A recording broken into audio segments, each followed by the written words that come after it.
What's up, blockchain? This is Nick from Truth Blitz. Hope you guys are having a good one.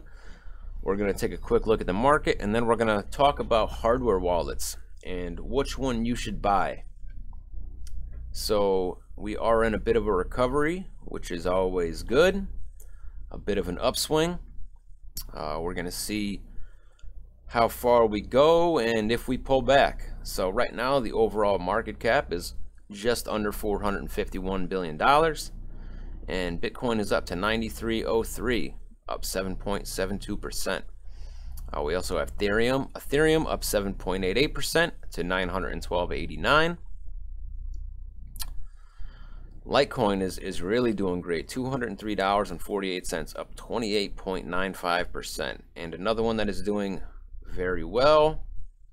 They're all really doing all very well. I mean, you can see we haven't seen any red yet. But Misa Go up 20.40% to $15.20. So very good. Populous, however, still down. All right, so that one is still in the red. We have Populous at 25.82. So we're gonna have to keep an eye on Populous and see what happens in the future. See if we get past the FUD, and you know, if Stephen Nico Williams can really show us that it's all bull, and that give everyone back the faith in Populous that they previously had, because a lot of people are losing faith, which is unfortunate. So let's talk about hardware wallets. Mainly, like I said, we're going to talk about the Trezor versus the Ledger Nano S. Okay, we're going to talk about which wallets, which cryptos are supported by both of those, and vulnerabilities in both. So we're going to start with the Trezor. Okay, so Trezor supports Bitcoin, Litecoin, Dash, Zcash, Bitcoin Cash, Bitcoin Gold, Ethereum, Ethereum Classic, any ERC20 tokens that run on Ethereum, Expanse, UBQ or UBIQ, New Economy Movement, Namecoin, Dogecoin. And I did talk to someone at Trezor. They are currently working on support for Digibyte and Monero. Okay, I heard a rumor that they might be working on Neo or added Neo. That is just that, a rumor. So no Neo support. They are working on Monero. They are working on Digibyte. I know with Digibyte, they have to wait for Digibyte to make some kind of update on their end before they can officially add Digibyte. However, I was told there is a way to add it right now before it's officially added. So I did also hear that there are no plans to support this Litecoin Cash fork, or whatever you want to call it, that is currently supposed to happen. So I will not be moving my Litecoin off of my Trezor to get it, because supposedly the way you have to do it is you have to enter your private key or something of that nature. That sounds a little fishy to me, and you're not going to catch me doing that. Anyway, so that is what the Trezor currently supports. Now, the Ledger, Bitcoin, Bitcoin Cash, Bitcoin Gold, Ethereum. That also includes all Ethereum tokens, all ERC20 tokens. Ethereum Classic, Litecoin, Dogecoin, Zcash, Ripple, Dash, Stratus, Komodo, Arc, Expanse, UBIQ, Vertcoin, Viacoin, Neo, Stealthcoin, Stellar Lumens, Hcash, Digibyte, Quantum, and Pivx. So a substantial amount more of supported cryptos. So Trezor, I paid for my Trezor about $170 when I got it, around there, maybe $160. I believe it came with a leather case. The Ledger Nano S costs around $100. So you're probably asking, why would I pay more for a hardware wallet that supports less cryptos? And that's a valid question. Well, we're going to talk about vulnerabilities, and then you're going to have to weigh out your options on basically which one is going to work for you the best. Okay, so yes, this supports the ledger supports a lot more, but you're going to have to ask yourself, after knowing what the vulnerabilities of both are, am I going to own, or do I already own any of these other cryptocurrencies that it supports? Or, you know, is it just appealing because it has more? So the vulnerabilities of both. Now, Trezor has a hardware issue. The chip that it uses, which is the ST32F05, made by ST Microelectronics. This chip, because of the chip that they used, basically what people can do is, I believe all it has to do is jump 2 pins.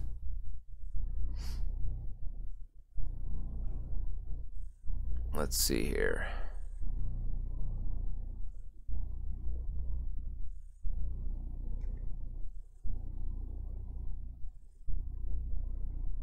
Okay. So basically you just have to jump 2 pins here, right?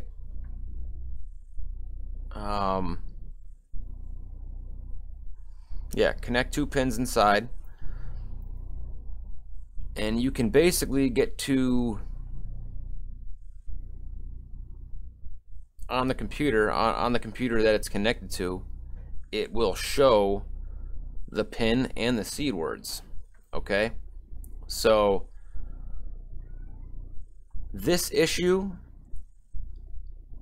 isn't really relevant unless somebody gets a hold of your hardware wallet. Okay, so if somebody steals it, if you lose it, which I don't know how you would lose it, but you know, somebody finds it and knows what it is and knows about this vulnerability, they can essentially very quickly and easily get into your hardware wallet, hack it, and extract all of your cryptocurrencies. Okay, so this is something you need to take into consideration. It's not an issue that they can fix, because they would have to replace all of the chips and all of the old Trezors that are already sold, that people already own, and all of the new ones. I'm hearing that the new version, the version 2, also uses this chip. So again, this is something that you need to think about. Now, the keep key, which I didn't really talk about because it's not even an option for me. The keep key uses the same chip as the Trezor, so that's something else you're gonna have to think about. If you're, well, okay, well, what if I get a keep key? The keep key uses the same type of chipset. So again, something you need to take into consideration. Now, the ledger. The ledger does not have a hardware issue. However, it does have a software issue, because, let me just go down to it and show you. Now, basically, what somebody can do on the back end is replace a little bit of JavaScript code, and without even knowing, when you bring up your address, okay, so you bring up your receive address, you go to send stuff to your ledger, without knowing it, you end up sending it to a hacker's wallet instead. Now, see, it says this receive address has been modified. Okay. Now what you can do is check this icon here, show the address, and match it against your address to make sure, you know, that is in fact where it's going, and not going to a third party. There is also already, I've talked about this in the past, there's already a malware out there that swaps your address when you copy it into your clipboard. I have a friend who had it infected on his computer, or it was on his computer, it was infected. So basically what happens is you copy, for example, your Ethereum address in your clipboard, you go to send Ethereum or tokens to that address, you paste it in. If you don't check and match up the address, you don't even realize that it got swapped in your clipboard and you're sending off to the hacker's address instead. So this is a similar thing. Basically, it can go into the code, swap the address, and without even realizing it, you are sending it off to the hacker's address. So this is a software issue. I'm pretty sure that they can just put out firmware update that will fix this. However, I don't know a lot about the ledger, so somebody who knows a little more can let me know if it's as easy as Ledger putting out a firmware update to correct this issue. But it says right here, Ledger wallets generate the displayed receive address using JavaScript code running on the host machine. The report reads, this means that a malware can simply replace the code responsible for generating the receive address with its own address, causing all future deposits to be sent to the attacker. What is even worse is that due to Ledger's design, which requires new addresses be generated consistently, users have no viable options to verify the integrity of the receive address. This could dupe users into thinking the displayed receiving address is indeed authentic, while this might not at all be the case. The Doctroid report further indicates that all Ledger software could be exploited and modified by even unprivileged malware, which means attackers could abuse its system without any need to gain administrative rights. The wallets also have no implementation in place to check for integrity and ensure anti-tampering. Indeed, the report claims Ledger wallets are so poorly designed that the pre-infected devices could exploit users' first ever transaction to jack their crypto. I'm not going to read the whole thing, but just by hearing that, you kind of get a sense of the severity of this issue.